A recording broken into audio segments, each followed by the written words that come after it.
히든 종목 보도록 하겠습니다. 이제 대량 거래만 수반이 되게 된다라면은 바로 치고 나가게 되는 거죠.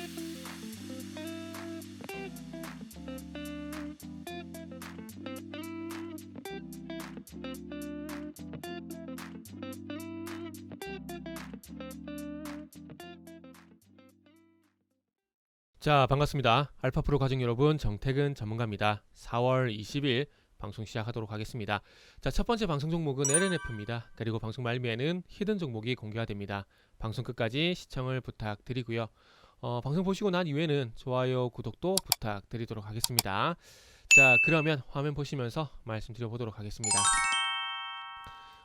최근에 와서 다시 2차전지 관련된 종목들이 좀 부각이 되고 있는 상황입니다. 지금 LNF 같은 경우에도 지금 화면을 보신 바와 같이 지난 3월달 이후에 3월 16일 이후에 지금 우상향을 하고 있는 상황이고, 작년 고점이었던 25만 5천에 바짝 현재 다가던 상황입니다.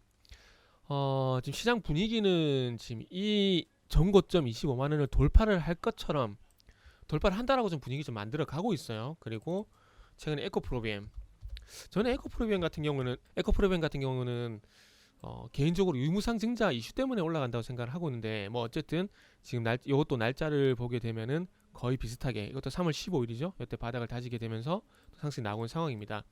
다시 말씀드리지만 에코프로비엠은 개인적으로 유무상증자 이 이슈 때문에 간다라고 생각을 하고 있고요. LNF는 어제 보신 분들은 아시겠지만, 시장을 보신 분들은 아시겠지만, 테슬라 대표 수혜주, 그러니까 테슬라양 매출이 작년에 50%, 그리고 올해 65%, 내년에 75%까지 확대가 될 전망이다.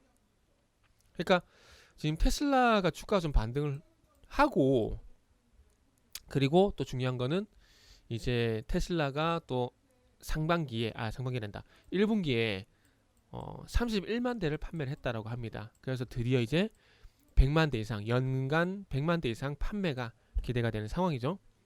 그러다 보니까 주가가 좀 움직이는 상황인데, 테슬라가 오늘 저녁이죠. 내일 우리나라 시간으로 내일 새벽이죠. 내일 새벽에 실적이 발표가 될 예정인데, 아마 그 모멘텀을 좀 받고 있는 것 같아요. 그런데 저는 개인적으로 아직까지든 보세요. 2020년 3월 달부터 올라왔던 이 주가 프리미엄, 최저가 13,000원에서 최고가 25만 5천원, 이게 어찌 보면은 18배 정도 주가 상승했다 봐야 되겠죠. 그런데 이게 시장이 좋을 땐 주가 프리미엄이 되지만은, 이게 반대로 뒤집어 보게 되면 주가 거품도 약간 있다, 오버슈팅된 부분도 있다라고 봐야 되거든요. 그래서 저는 아직 그게 소멸이 안 됐다라고 봅니다. 그리고 뭐 전고점이 돌파할지 안 할지에 대한 부분들은 좀 지켜봐야 되겠지만, 그럼에도 불구하고 저는 부정적이에요.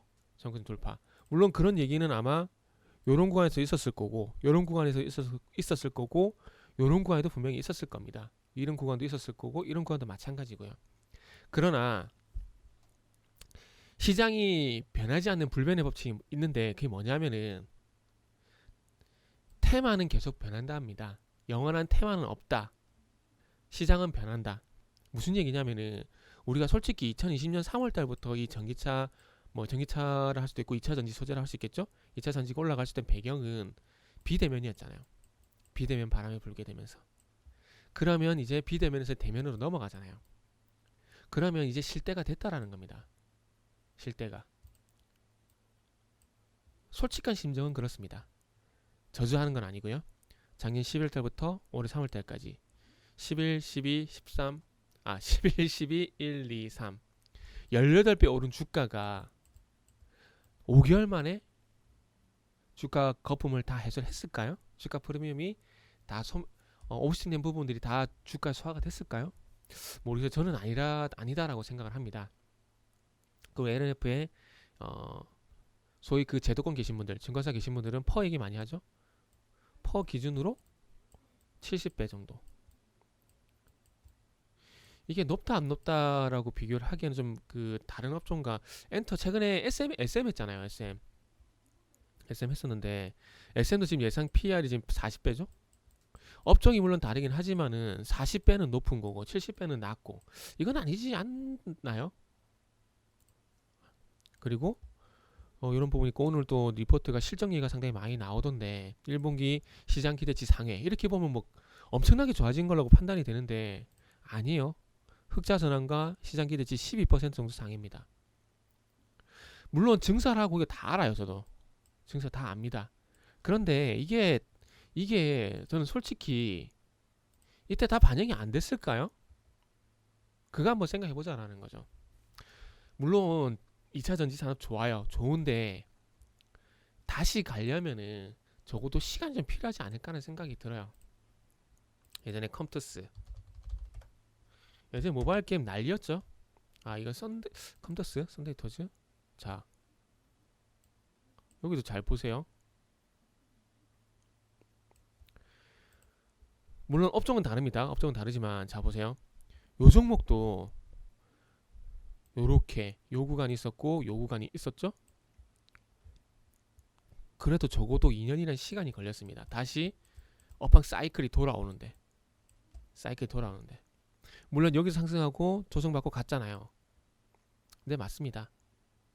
그래도 이거는 요때는 자 한번 볼게요. 고점 대비해서 2011년 10월 31일 그리고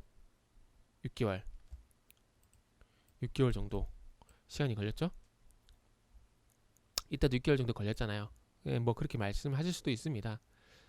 그런데 자 이때는 그 모바일 게임이 온라인에서 모바일로 바뀌는 초창기 있었고 한번 반짝했었다가요. 그리고 난 다음에 본격적으로 게임이 출시가 되면서 갔던 거고 그리고 모바일 게임이 이구죽순으로 생기다가 결국 실적은 이쪽에서 발생됐거든요. 근데 2차 전지를 제가 이걸로 무시한 이유가 뭐냐면은 우리가 2차 전지를 단순히 기대감으로만 봐야 될까요? 이젠 실적주로 봐야 되지 않을까요?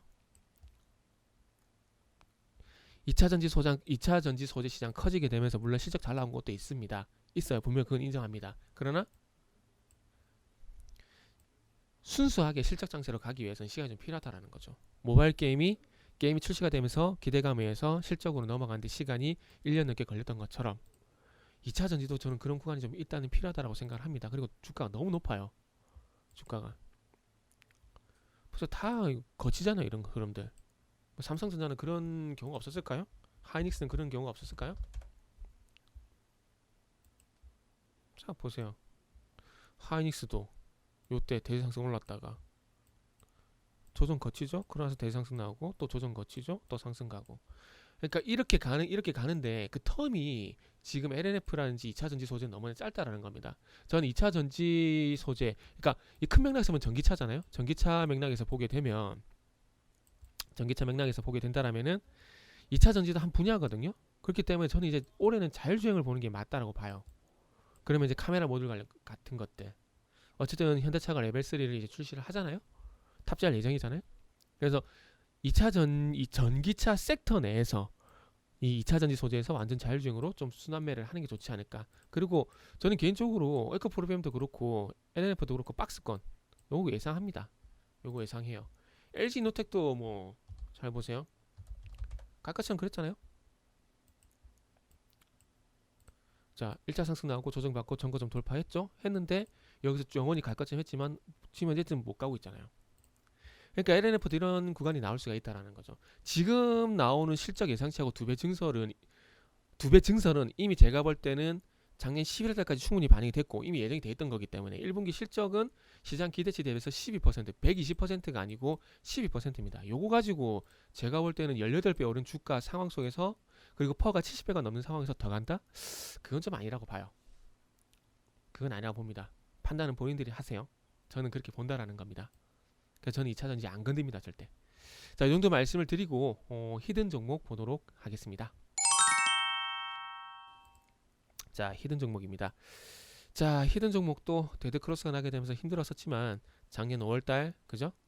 하락이 나고 난 다음에 추세가 꺾였죠. 그리고 난 다음에 다시 한번 꺾이고 그리고 최근에 와서 어쨌든 이 21선을 골든 크로스를 다시 하고 있습니다. 제가 항상 말씀드리죠. 상승과 하락의 출발점은 뭐라고요? 크로스. 그죠? 그러면 그런 맥락에서 보게 된다라면은 그냥 작년 9월달부터 볼게요. 9월달부터 보게 되면은 데드 크로스가 나고 난 다음에 21선 저항. 그죠? 두 번 났죠? 21선 저항. 그리고 난 다음에 회복 시도를 했지만은 1월달에 시장이 너무 안 좋았어요. 그래서 이탈한 겁니다. 이건 어쩔 수가 없어요. 여기서 이렇게 갈 수 있었거든요. 근데 1월달에 연준의 긴축 얘기 때문에 시장이 다 빠졌기 때문에 이건 어쩔 수가 없습니다.